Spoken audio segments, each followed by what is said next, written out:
அனைவருக்கும் வணக்கம். நான் பிரபாகரன், ஜோதிடர். நான் சென்னைந்து பேசுகிறேன். இப்போ இந்த மாசி மாதம் விரதத்துடைய பலனை தான் சொல்ல போகிறேன், கருத்தில் கொள்ளுங்க. இந்த மாசி மாதம் என்பது இன்று மாசி மாதத்தில் வரும் பௌர்ணமி அன்று மக நட்சத்திரத்தில் வரது தான் மாசி மகம், கருத்தில் கொள்ளுங்க.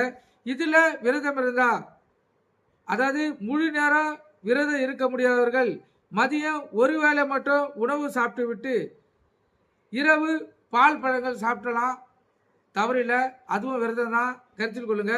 அப்படி விரதம் இருக்கிறவங்கள் அவங்க பெறக்கூடிய பலன் பார்த்தீங்கன்னா, மாசி மாதம் அன்று குழந்தை இல்லாத தம்பதியர்கள் விரதம் இருந்து அன்னதானம் செய்தால் குழந்தை பாக்கியம் கிடைக்கும். 100% உங்களுக்கு குழந்தை பாக்கியத்தை பெறலாம், கருத்தில் கொள்ளுங்க.